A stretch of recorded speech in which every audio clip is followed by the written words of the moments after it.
Hola, hola, hola, hola, hola. Ahí sí, ya. Estaba hablando, lo estaba presentando, pero no se escuchaba. Bueno, vamos a vamos a comenzar entonces nuestra práctica de exposiciones de hoy. Quisiera darle la bienvenida a los dos compañeros que se integraron hoy a la práctica, a Facundo García de Argentina, así que le damos un aplauso, y a Andrés de Perú, que también es su primera vez en estas exposiciones. Así que, bueno, la dinámica se las cuento. Es una exposición de temática libre, 10 minutos. Así que no sé si existe algún voluntario que quiera empezar. Eh, Alejandro, a Fabiola, a Facundo. ¿No? Ya, vale. Así me gusta el compañero nuevo que tenga ahí todo el power para empezar con su expo. Así que cuando tú me digas, empiezo a contarte el tiempo, compañero. Vamos, Vamos. empezamos. Bien, lo que voy a exponer ahora no lo preparé, no lo practiqué a propósito, porque estoy teniendo problemas con mi habla espontánea, entonces, bueno, quería ponerla a prueba, ¿no?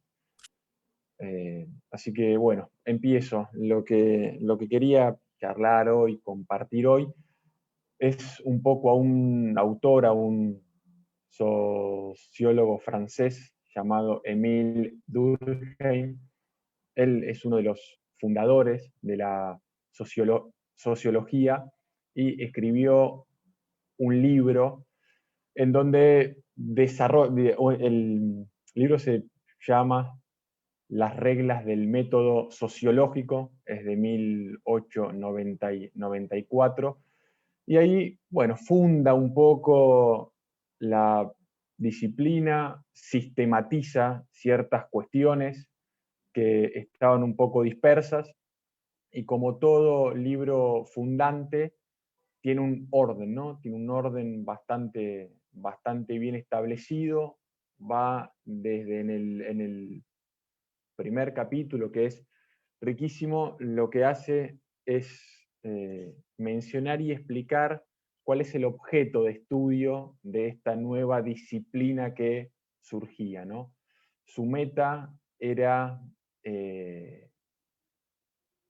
bueno, establecer a la sociología como una disciplina diferente de otras que ya existían, como la psicología, como la historia, como la psicología social.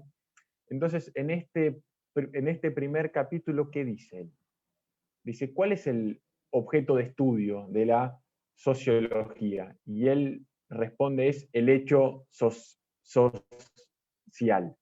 Y él define a este hecho social como todas las formas de pensar, de sentir y de obrar que son ajenas al individuo, pero que se le imponen a este coercitivamente.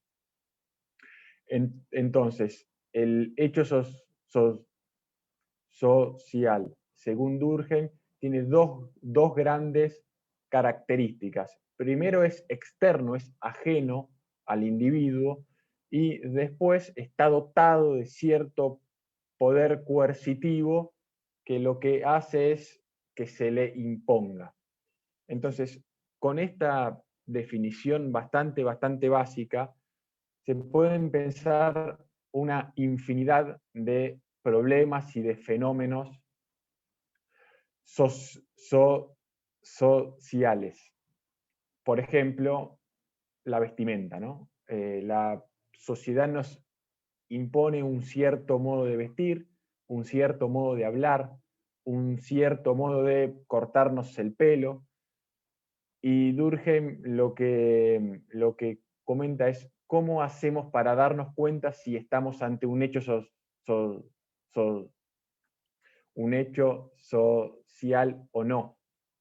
Y dice, la forma más fácil es ir contra eso, es ir contra la corriente. Entonces, si yo voy, por ejemplo, a la facultad vestido con botines de fútbol de cancha de 11 y con una raqueta, bueno, seguro voy a recibir una reprobación.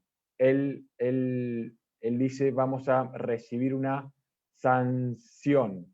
Y esta sanción puede ser formal, puede ser formal o legal, es decir, que no nos dejen entrar en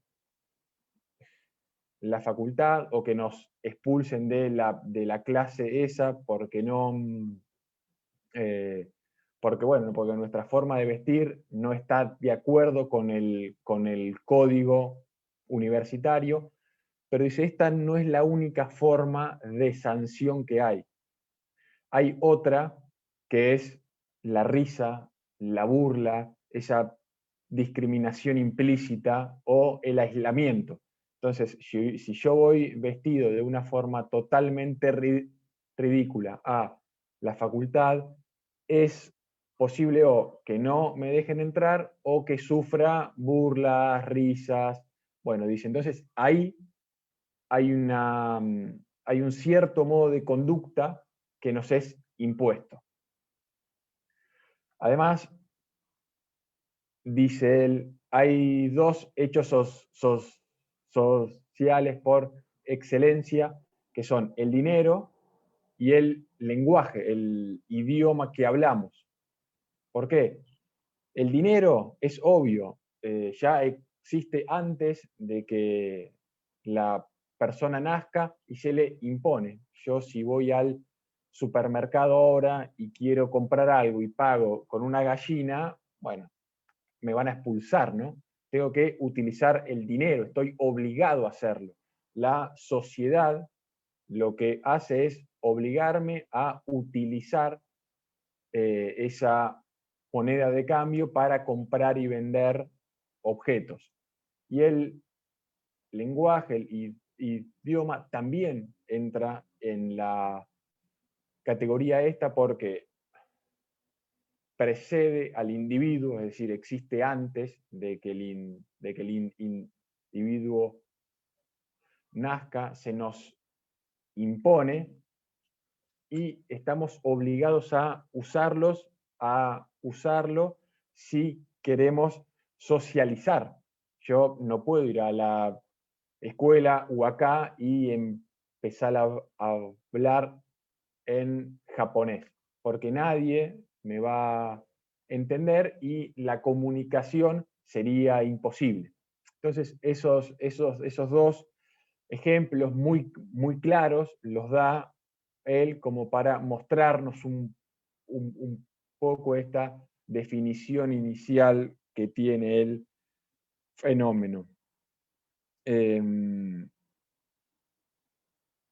Además, bueno, dice, ¿cuál es el papel que tiene la educación en esto? Y dice, es un papel central, porque a través de la educación, generaciones más, más grandes le van enseñando, le van imponiendo a generaciones más chicas determinados valores, determinados conocimientos socialmente útiles o considerados útiles, bueno, formas de actuar, formas de pensar, formas de sentir también, ¿no? Esto de los valores que nos enseña a sentir desde empatía, bronca, amor. Nosotros conocemos, tal vez todos, una visión específica del amor, que es la de nuestra época. Si uno se remonta tal vez a las comunidades primitivas, ese amor no solo que se sentía diferente, sino que se mostraba también, ¿no? Se actuaba de un modo distinto. Veo que me queda 1,5 minutos más, pero todos los otros conceptos que tengo para mostrar son largos, así que decido cortar aquí. Gracias por el espacio y gracias por el respeto en la escucha también.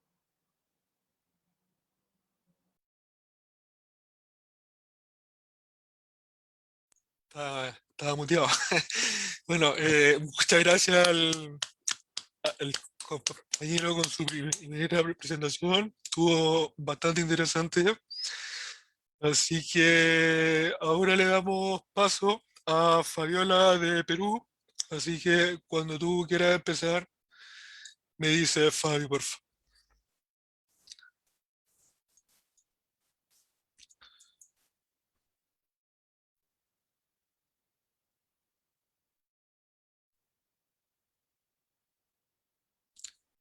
No se te escucha, Fabi.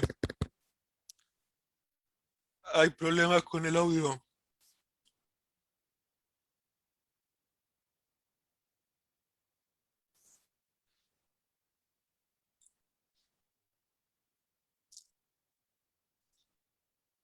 No,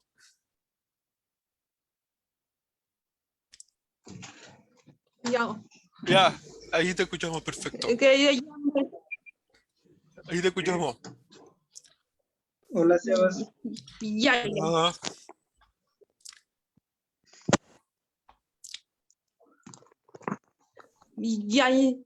ya está bien, ¿no?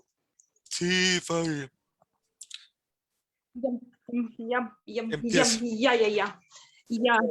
Ya. Buenas tardes. Buenas tardes a todos mis compañeros que se han conectado al Zoom. Yo me llamo Fabiola Sánchez del Lima. Hoy les voy a exponer sobre la diabetes.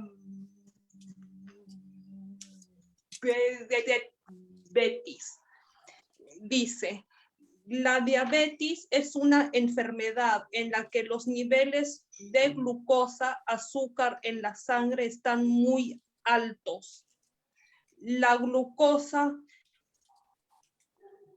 proviene de los alimentos que se consumen. La insulina es una hormona que ayuda a que la glucosa entre a las células.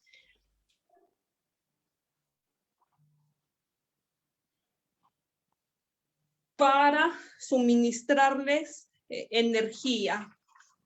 Dice, tipos de diabetes. Diabetes tipo 1. En la diabetes tipo 1, el cuerpo no produce insulina y la persona depende de la insulina diaria. Diabetes tipo 2. En la diabetes tipo 2, la más común, el cuerpo no produce o no usa la insulina de manera adecuada. Sin suficiente insulina, la glucosa permanece en la sangre. Síntomas de la diabetes: aumento de la sed, aumento de la micción, fatiga, visión borrosa, entumecimiento u hormigueo en las manos o los pies, heridas que no cicatrizan, pérdida de peso. Les voy a mencionar que los alimentos que uno no debe comer cuando uno tiene diabetes. Dice, dulces en general, refrescos azucarados, las cremas como la mayonesa, el ketchup, la mostaza, entre otras. Las grasas no sé, que saludables. Por ejemplo, la mantequilla, que todo lo que tenga frituras.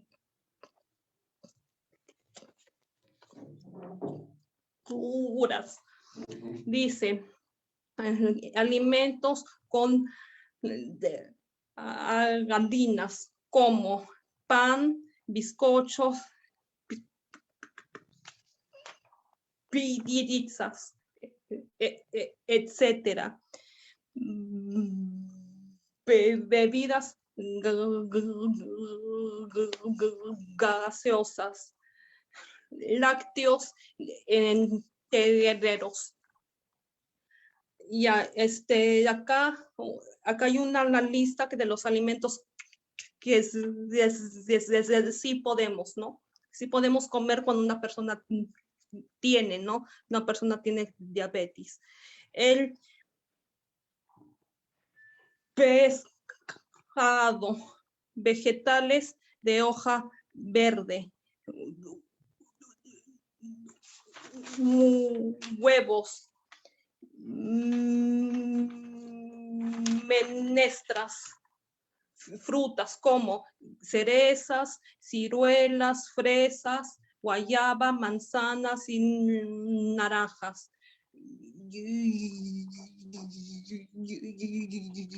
Yogur natural. Avena. Ya.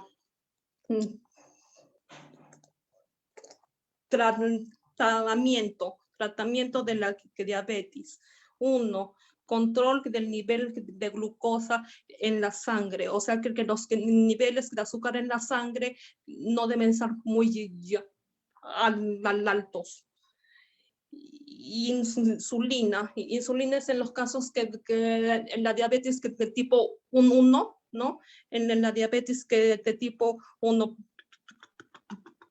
Pero cuando en la diabetes tipo 2, la glucosa en la persona siempre que sigue no, que no quiere bajar,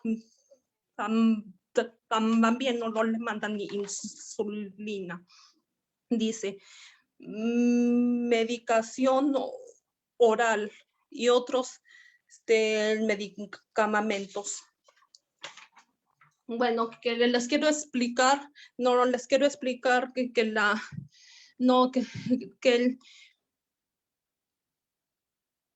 páncreas, ¿no?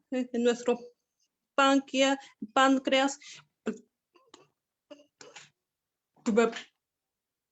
produce una hormona que se llama la insulina.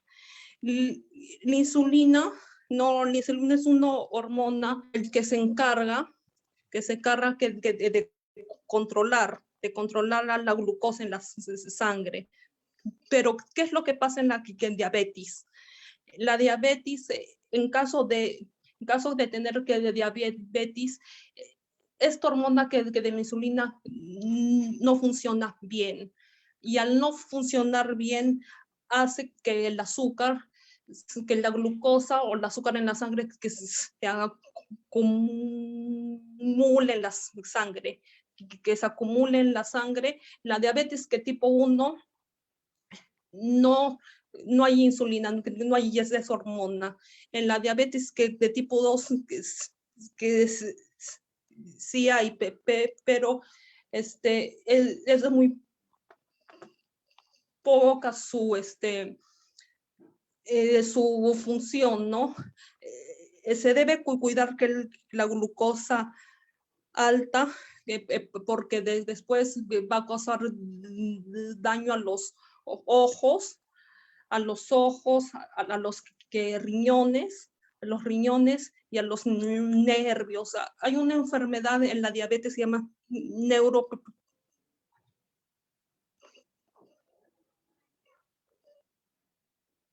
neuropatía, ¿no? Neuropatía diabética, que es un daño a los nervios.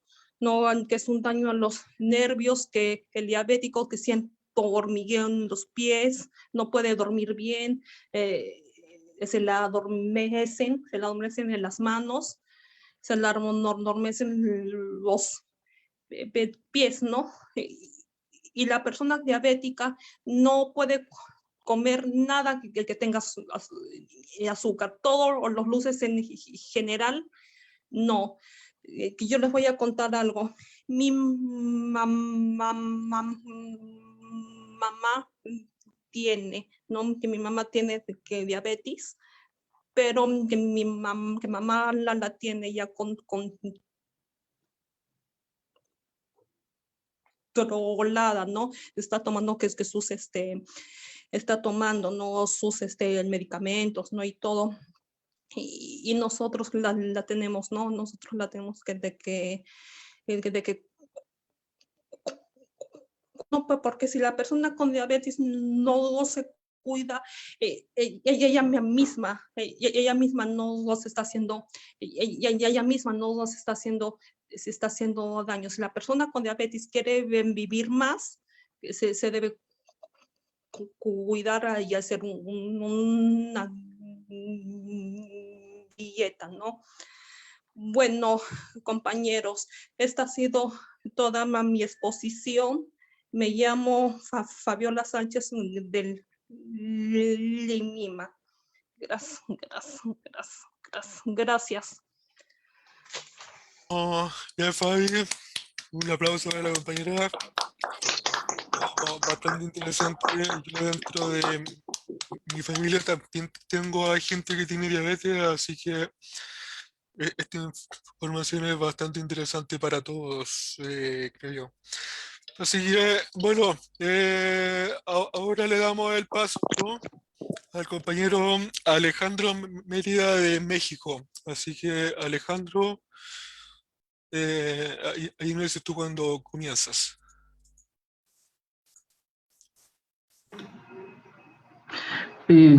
Hola, bueno, pues yo les voy a hablar del pueblo donde nací.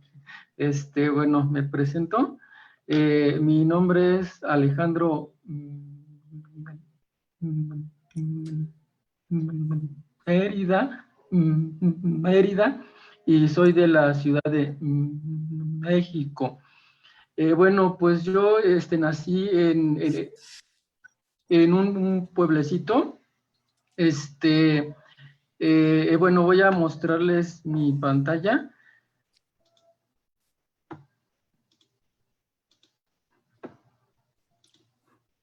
Ahí lo ven. Bueno, ahí está el país, y ahí ubiqué más o menos, bueno, ubiqué el punto en donde me encuentro, que es acá, y el pueblo donde nací está cerca a la costa. Pertenece al estado de Veracruz. Bueno, el estado se extiende aquí en todo, abarca desde el norte, bueno, abarca el Golfo, y bueno, el pueblo donde vivo es muy cercano a la costa. Bueno, al viajar a mi pueblo, pues agarro un camión acá en la ciudad, y llego a otra ciudad, a Poza Rica, y mi pueblo está a las afueras, es muy cercano a Poza Rica. Agarro un taxi y llego como en 8 minutos o en 15 minutos máximo. Llego a mi pueblo, está en las afueras. Ahí está, el autobús llega a esta ciudad, a Poza Rica. Aquí a la entrada de esta ciudad hay un río, y les digo, bueno, yo aquí llego a esta ciudad y tomo un taxi, y mi pueblo está a las afueras. Mi pueblo es este que se ve acá, es pequeñito. bueno, aquí a la mitad del pueblo pasa una carretera. Y acá en un lado hay un cerro y en otro lado hay un cerro, hay otro cerro. Entonces el pueblecito está en medio, está en un valle.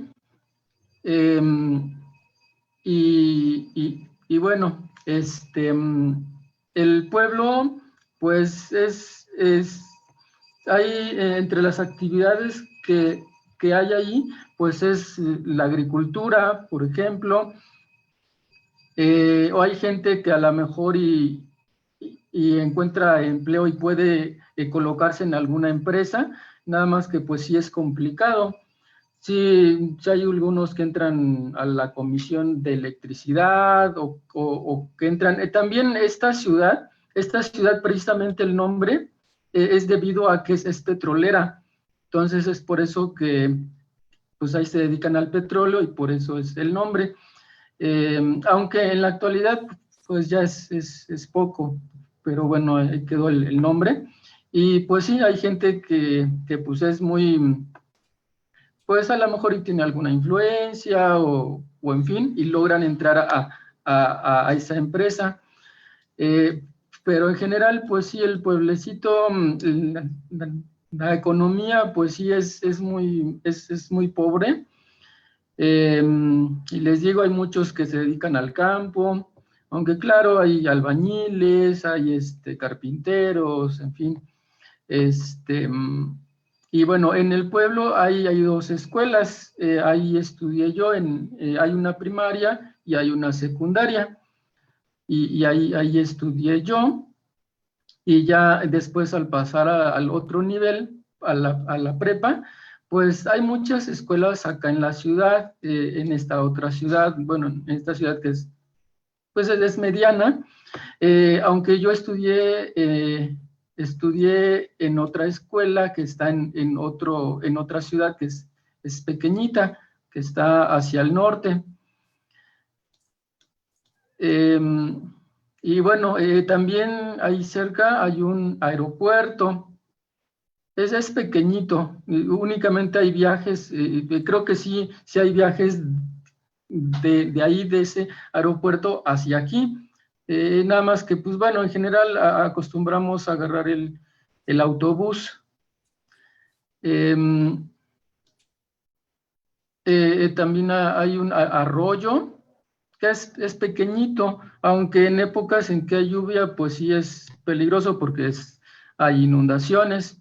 Y hay de hecho en mi pueblo, como está cercano, y en toda la zona, como es cercana al Golfo, hay en ciertas épocas hay huracanes, hay muchos huracanes y se inunda y bueno, se hace un relajo. Aquí en México, aquí en la ciudad, sí hay lluvia, aunque es menos en comparación allá, que sí hay huracanes, o sea, hay viento, hay lluvia, así es. Y pues sí, me acuerdo una época en mi adolescencia que sí, incluso se quedó incomunicado hacia, pues hay una carretera que va hacia Veracruz, hacia la capital, y se quedó ahí incomunicado por ese, que hubo un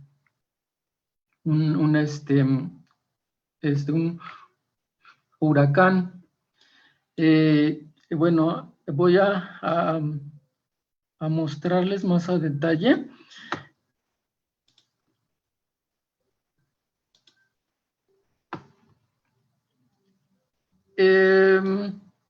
Bueno, ahí esto que ven, pues es la carretera. Esta pasa a la mitad,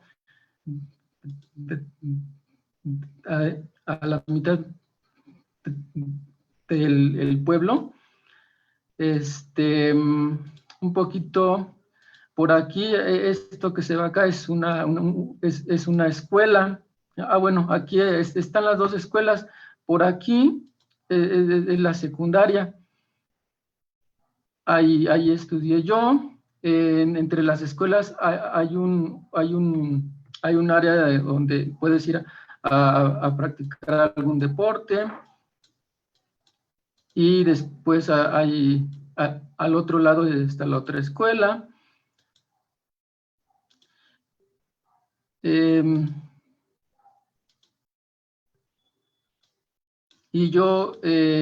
mi casa está en esta calle. Es esta calle precisamente.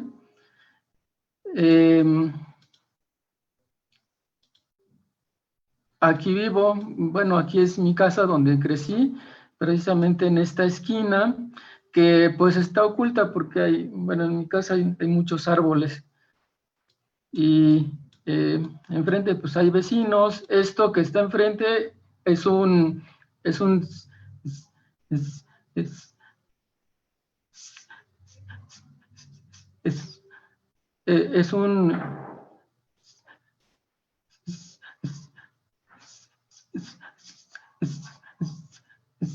centro de salud. Y pues bueno, ahí en alguna emergencia, pues ahí es donde asistimos. Antes pues era únicamente este lugar a donde podíamos asistir. En la actualidad pues ya hay médicos, ya hay otros, hay particulares, en fin, pero antes pues era únicamente aquí, al lugar donde asistíamos. Y bueno, en el pueblo pues hay épocas donde hay fruta, hay principal, ahorita en estos meses hay mango, también en diciembre, o bueno, en noviembre, diciembre, hay naranja. Y bueno, en cuanto a agricultura, pues se dedican al maíz, al frijol, al camote, y y, mm, y, y bueno, creo que bueno, eso sería mi exposición. Y bueno, y no sé cómo quitar la compartida, pero aquí está. Ok, Vale, bueno. vale, Alejandro. Déjame parar el tiempo acá que está sonando igual. Así que súper bien, Alejandro. Un aplauso para el compañero. Y bueno, ahora le damos el paso a la compañera Mercy de México. Así que cuando tú quieras, Mercy. Hola muchachos, soy Mercy de Acapulco, México, y en la exposición de hoy daré mi tema de mitología, las sirenas. Sebas, ¿cuánto tiempo tengo? 10 8 días. minutos, 10. Ah, bueno. Esta mitología es de origen griego. ¿Qué son las sirenas? En la mitología clásica, las sirenas eran mujeres mitad humano y mitad ave, que volaban en los océanos y atacaban a los marineros.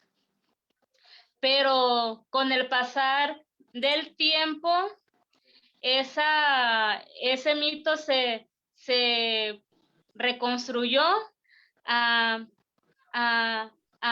y por eso a las sirenas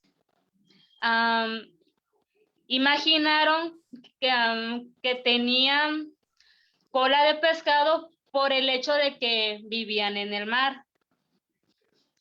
Ahora, tradicionalmente se les conoce como seres acuáticos de gran belleza, mitad humano del torso para arriba y mitad pez de la cintura para abajo. Su canto hipnotiza a los marineros para llevarlos al fondo del mar. De acuerdo con la cultura griega, esa que habla de los dioses, se dice que la primera sirena fue una diosa siria llamada Decreto. Esa diosa se lanzó al mar después de que mató a un sacerdote, padre de la hija que acababa de tener y que abandonó en el desierto, concediéndole a ella una cola de pescado como símbolo de su pecado. Se cree que las sirenas viven como 150 años y pueden ser caníbales porque comen otros peces y pudiera comer humanos.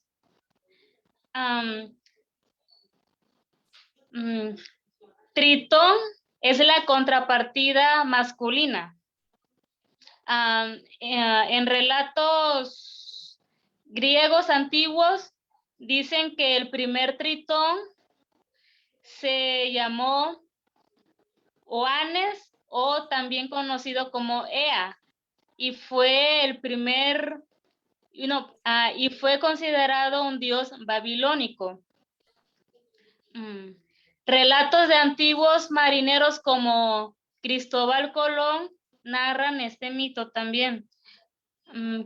Cristóbal Colón en sus relatos describe a las sirenas, pero él la describe como seres acuáticos que no podían distinguirse si eran hombres o mujeres y tenían aspecto horrendo.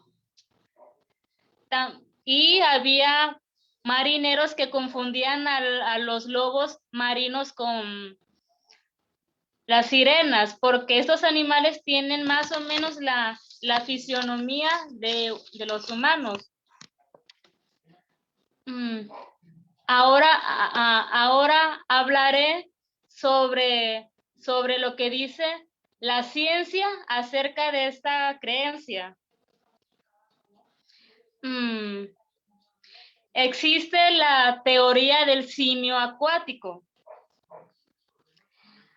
Pero antes recordemos que según Darwin, nosotros venimos del mono.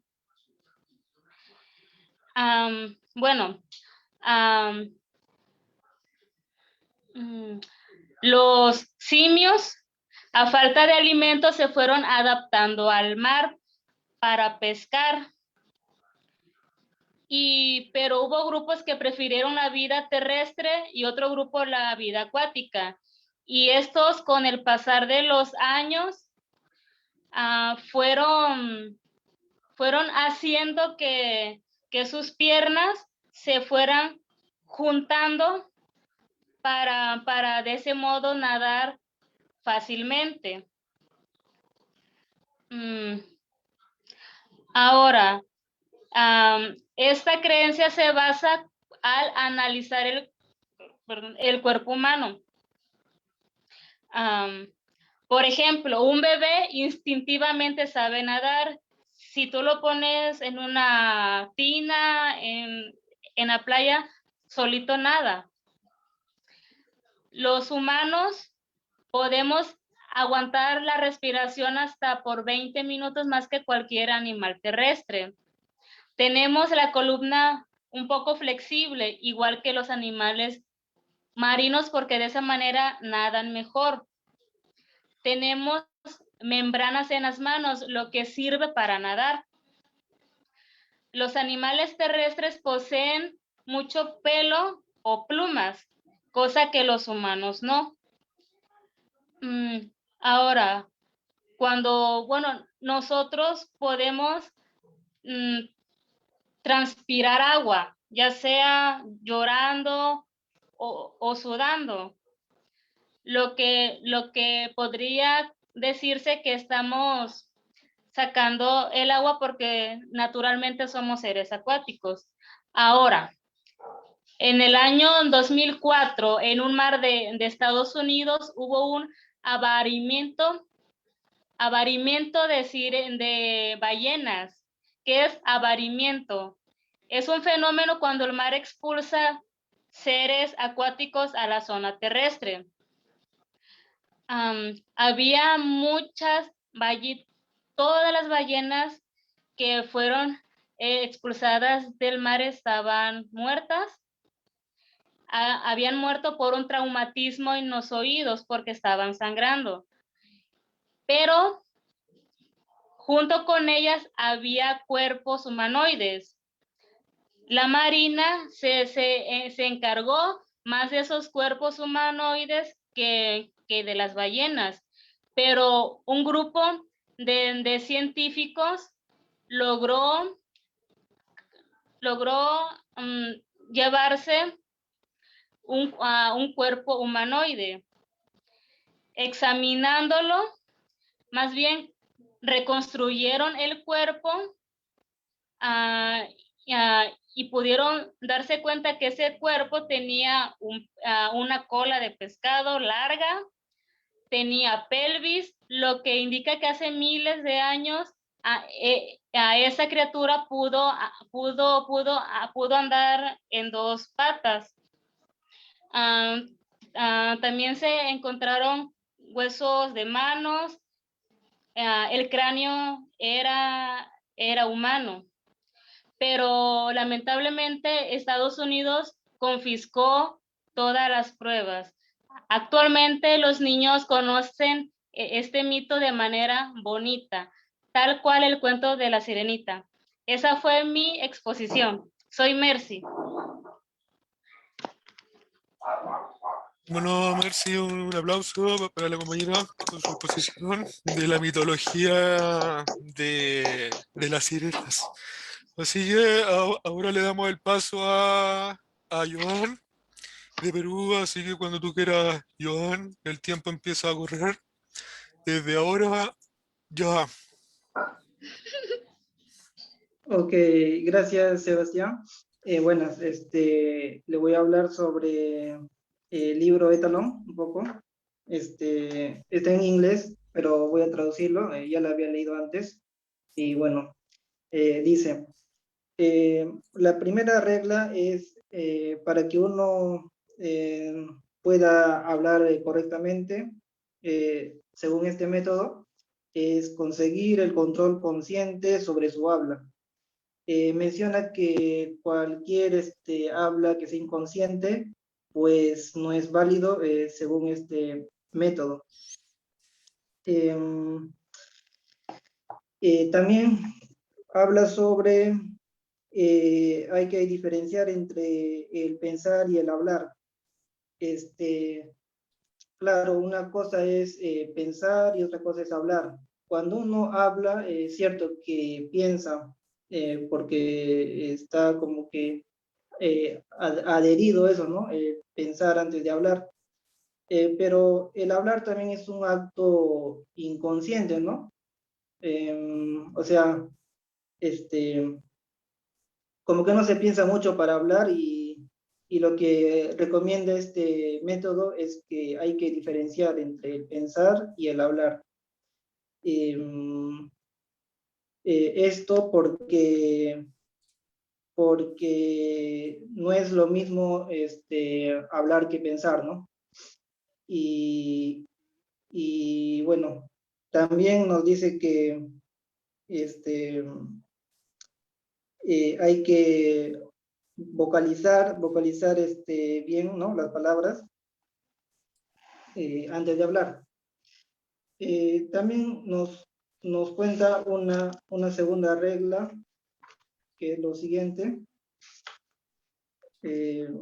Dice, nunca hay que repetir las palabras.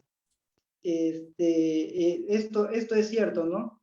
Ciertamente cuando nos bloqueamos o cuando aparece una traba, nos da esa tentación de querer repetir las palabras para que salgan mejor, ¿no? Entre comillas, para que salgan mejor o más fluidas.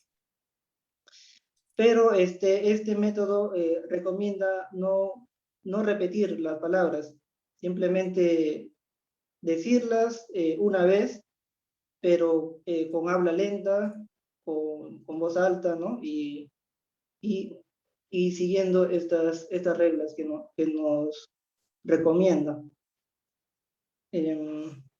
Hay una tercera regla también de este libro, que es sobre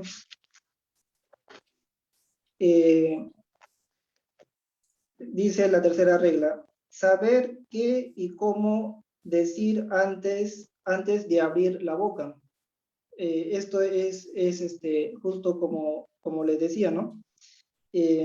Antes de hablar, uno debe estar claro, ¿no? En su mente qué es lo que va a decir. Aunque esto es un poco complicado tal vez porque hay muchas veces que decimos las cosas sin antes, o sea, sin pensarlo mucho, ¿no? Pero acá nos dicen que hay que saber y hay que tener claro antes de abrir la boca, ¿no? Esa es una tercera regla que nos menciona. Y también hay otra regla, sí, hay una cuarta regla también, pero bueno, es menos importante, pero igual lo voy a decir. Dice, hay que pronunciar cada palabra, ¿no? Sílaba por sílaba, palabra por palabra, separadamente y secuencialmente. Y esto está involucrado con la tercera regla, ¿no? O con la segunda, que hay que pensar, hay que saber antes de hablar, hay que estar claro, ¿no? En lo que se va a decir. O sea, con esta regla nos quiere decir que hay que hablar sílaba por sílaba, palabra por palabra, separadamente, sin repetir. O sea, no importa si hablamos lento, pero la cosa es estar claro y no repetir las palabras y hablarlo hasta con sílaba por sílaba, ¿no? En el peor de los casos o en los casos más extremos, se debe hasta silabiar, como se dice, ¿no? Hay una quinta regla también que dice producir no más de 60 palabras por minuto. Esto también nos dice que no hay que hablar rápido, sino hay que hablar más lento, en máximo 60 palabras por minuto, que equivaldría a una palabra por segundo, ¿no? Ese es en el peor de los casos, cuando uno habla muy, muy rápido. Y bueno, es lo que le quería comentar. Y como un resumen, quisiera también decir que una recomendación, ¿no? Siempre es bueno hablar lento, secuencialmente. También rescato las reglas que dice hablar palabra por palabra, sílaba por sílaba, hablar en voz alta también es bueno, y bueno, es lo que puedo decir, lo que puedo compartir por ahora, este libro, el método de Talón, no sé si ahí lo ven, está en inglés. Es un libro que me compré hace años atrás. El método Étalon es un método ruso que se ha traducido al inglés. solamente hacia ese idioma se ha traducido. Al español aún todavía no se ha traducido. Pero bueno, ahí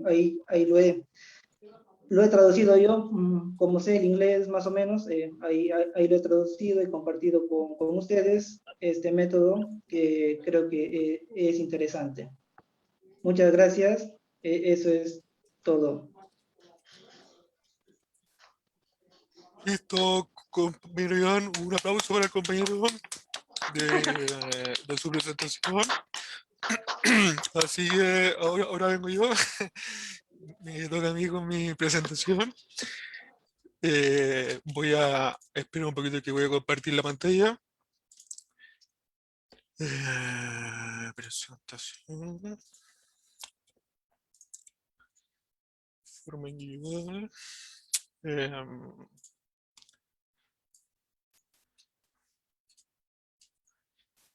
Share screen.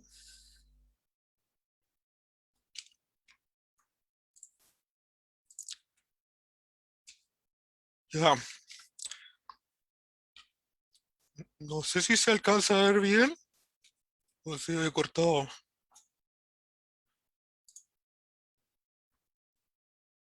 Ya, ahí creo que se ve bien. Bueno, el día de hoy les voy a compartir... Ah, el tiempo, perdón.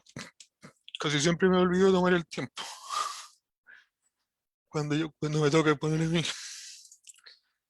Así que, bueno, ahí está corriendo el tiempo. El día de hoy les voy a hablar de la gran arquitecta mundial de origen iraquí, más conocida como Zaha Hadid. Bueno, y les voy a contar quién fue ella. Ella fue una arquitecta que nació en el año 1950, es de origen iraquí, o sea, iraquí. Y principalmente ella ha sido un gran aporte para la arquitectura del siglo XX, ha sido una mujer que ha roto todos los esquemas con respecto a la arquitectura, eh, ha desarrollado una tendencia bastante fuerte que se ha estado empezando a mostrar más en estos últimos 30 años y que es, sin duda, es una mujer que hay que hablar de ella, hay que reconocerla como una mujer que ha roto ese estigma que ha tenido la mujer siempre dentro de la arquitectura, porque dentro de la arquitectura, o sea, lamentablemente este oficio ha sido más desarrollado por hombres, pero ella ha sido la excepción y ha aportado bastante, ha hecho un montón de obras, ha desarrollado obras para China, para Irak, o sea, para Irak, para Dubái, para México también hizo hace un tiempo un montón de obras y bueno, ella ha sido la primera mujer que ganó el premio Pritzker, que es como el premio, o sea, es el premio Nobel de la arquitectura en el mundo, y que dentro de la visión que ha tenido ha sido o sea, revolucionaria. Ha roto todos los esquemas que se estaban acostumbrando a hacer en una época.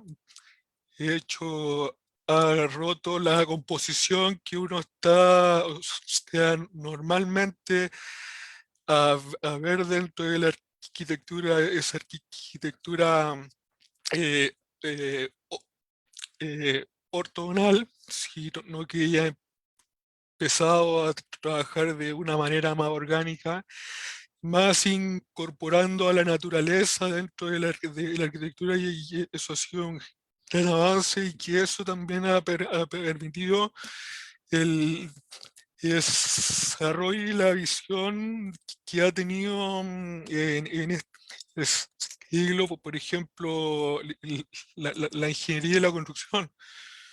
porque ella como empezó a experimentar con otra materialidad, forma, eso llevó a la ingeniería quizá a replantearse un poco qué es lo que se está haciendo en ese momento y más adelante ahí les voy a mostrar sus obras que son quizás bastante distintos a lo que uno experimenta acá dentro de Latinoamérica, porque es otro concepto, es otra visión de futuro y es bastante interesante. Y como les decía, hay una frase que encontré y la llamaría en una diva si ese hombre. Y ese comentario ella lo hace porque, como les decía anteriormente, siempre ha sido un problema para la mujer destacar dentro de la arquitectura y no solamente dentro de la arquitectura. Hay muchas disciplinas donde la mujer ha sido quizá un poco dejado de lado. Pero ella, bueno, es un referente para mucha gente y para los arquitectos y personas que tengan interés de continuar en este oficio. Y bueno, dentro de lo que ella, de su pensamiento como arquitecta, claro, ella siempre ha intentado de hacer algo distinto, no solamente que la arquitectura dentro de su función principal es dar refugio a las personas ante la inclemencia del tiempo, pero también la arquitectura ha sido pensada como un medio para resolver una problemática específica de un grupo de personas o de repente quizá una agroescala más grande de una ciudad, de cómo se va desarrollando una ciudad. Así que ella dentro de lo que decía es que la arquitectura tiene que eh, como, ¿cómo podría decirte? Ser un agente de cambio para la sociedad que se va construyendo en este siglo y quizás dentro de la arquitectura esto pudo o puede hacerse. Así que bueno, vamos, continuamos con las presentaciones. Bueno, esto es como dentro de las obras que tiene una de las más conocidas, el Centro de Arte Contemporáneo, que esto queda en New York. Y ahí uno ve una composición bastante distinta, o sea, a pesar de ser ortogonal, uno ve que hay una búsqueda distinta en cuanto a cómo ella enfrenta la calle y por la condición de ser un recinto artístico, este edificio más que todo vuelca hacia el interior. O sea, no es importante mostrarle a la gente lo que pasa adentro, sino de concentrar a la gente en lo que pasa en el interior. Por eso que el edificio es como tan compacto, es como tan cerrado. Y en cuanto a la composición volumétrica, uno puede ir viendo que son volúmenes bastante definidos y claros que expresa ese concepto de la forma, de que, claro, que esto tiene que ver quizá un poco más con el arte conceptual y ese tipo de temas. Así que bueno, a mí me gusta bastante este edificio y lo estudié dentro de mi formación y bueno, ha sido un referente para mucha gente en la carrera de la arquitectura. Bueno, ella tiene muchas obras, pero voy a hablar un poco de lo más, de lo que me gusta a mí. Esta selección lo hice desde lo que me gusta a mí. Y este centro también lo encuentro bastante interesante. Hay una búsqueda experimental de la forma y de cómo se va recorriendo este edificio, tiene un montón de rampas interiores y que aquí uno va jugando con un poco con la morfología, con romper ese entorno. Bueno, el edificio este queda en Wolfsburg, está inserto en un barrio industrial que, claro, tiene ¿cómo se llama? Una influencia de arquitectura industrial y, claro, esto todo trata de rescatar esa, esa, esa forma, ¿no? A ver, como esa esencia, pero hace una reinvención un poco del entorno y a pesar de eso, este edificio como que hace un contraste un poco del entorno, pero rescatando elementos del paisaje. Y si uno lo ve por dentro es bastante interesante. La gente va haciendo un recorrido casi circular donde tiene una estancia que va cambiando de acuerdo a cómo va avanzando. Se va abriendo, se va cerrando el edificio. Así que, y desde el punto de vista constructivo también es un desafío, porque trabajar con ese tipo de forma no es algo fácil. Aquí hubo un trabajo de ingeniería bastante importante y trabajando con el hormigón, que también, bueno, no es fácil, pero ahora como con el paso del tiempo ha permitido, uf, me pasó con el tiempo, ya, eh, ahí me sonó el reloj y para terminar voy a hacer una muestra rápida de las distintas obras que ella ha presentado. Bueno, ella ya falleció, pero dejó su legado. Eso es una de las cosas que tiene la arquitectura, que puede dejar un recuerdo físico de lo que tú pensaste en ese momento que era la mejor solución para una problemática que se presentaba dentro de lo que tú te tenías que diseñar. Así que bueno, este es el centro eh, cultural de Azerbaiyán, de Haidar, y bueno, es un auditorio donde hacen conciertos de ópera y cosas artísticas. Este es otro edificio, este queda en Corea del Sur. Corea del Sur, en Seúl, y que también es una obra bastante representativa y que ahí uno ya puede ver cómo el tema constructivo ha ido evolucionando bastante y puede llegar a una organicidad de la forma bastante diferente a lo que estábamos viendo, por ejemplo, acá en estos edificios, que debido a la técnica constructiva había que trabajar más de forma ortogonal. Aquí ya ha cambiado ese paradigma y podemos ver que hay otra exploración de forma. Este también es un edificio que está en China, un edificio de uso múltiple que mezcla un mix de cosas, desde lo comercial, desde lo industrial, oficina, y bueno, esto está en China. Y en cuanto al diseño de la forma, claro, ahí uno también puede ver que ya hay una evolución y empieza a marcarse ya una tendencia en cuanto a cómo va su arquitectura y a futuro. Y bueno, ella también estuvo incursionando dentro de la moda.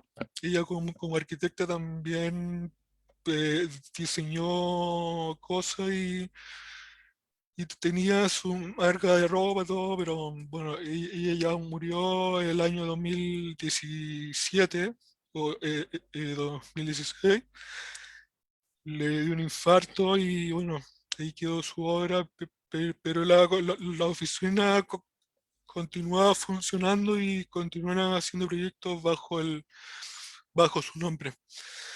Así que bueno, eso es lo que les quería comentar. Esta es una arquitecta que yo admiro bastante, creo que ha sido un real aporte para la arquitectura mundial y ha marcado una tendencia desde el punto de vista de cómo la mujer puede influir dentro del campo de la arquitectura. Y bueno, muchas gracias a todos y esa era mi presentación.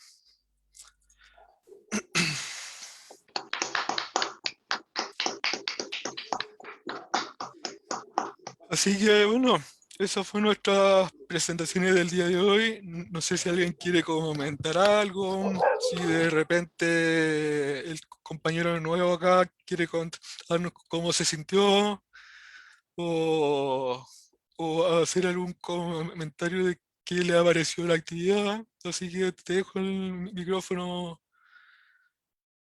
si nos quieres compartir algo.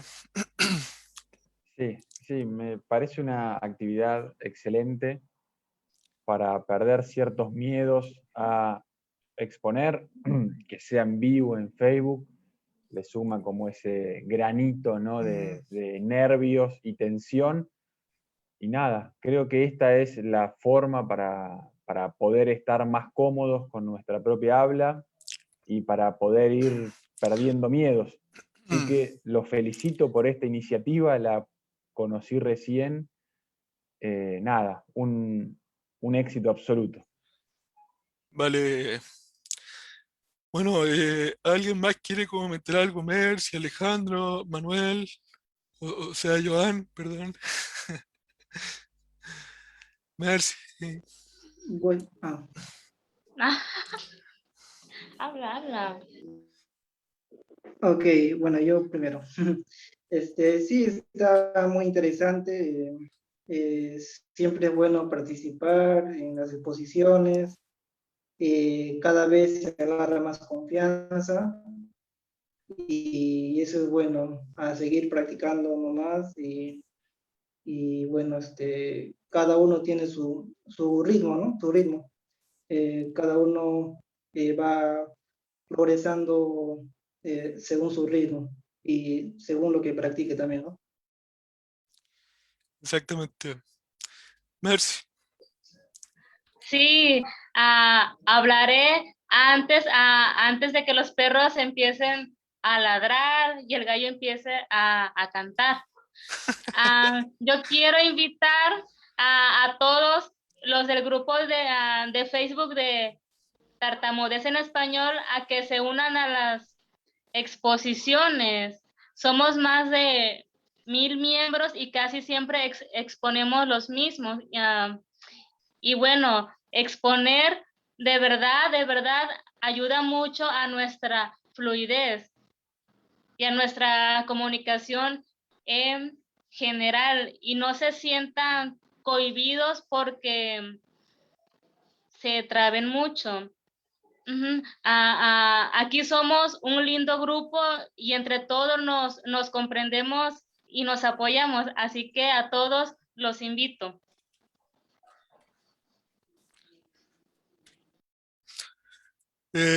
Alejandro, ¿quieres comentar algo? Sí, pues igual invitarlos a que participen, se unan aquí con nosotros a las exposiciones. A mí me ayuda, o sea, aunque es a lo mejor, o sea, no es algo inmediato, pero pues es un proceso de irse exponiendo y irse sintiendo un poco más en confianza. Bueno, es así, esto es un proceso bastante largo, hay que desensibilizarse bastante, hay que perder el miedo a enfrentarse a hablar aunque sea una cámara. Y bueno, esto depende exclusivamente de nosotros, de dar el paso, de enfrentarlo y con harto trabajo, paciencia y ganas uno puede avanzar en esto de la influencia. Y eso, un abrazo a todos y felicitarlo y darle muchas gracias a la gente que nos acompañó el día de hoy y bueno, dejarlo invitado también, como dice Mercy, a que se integren y eso. Así que les mando un abrazo y muchas gracias por participar el día de hoy. Así que nos estamos viendo el próximo miércoles, el que quiera participar. Así que nos estamos viendo. Chau, chau.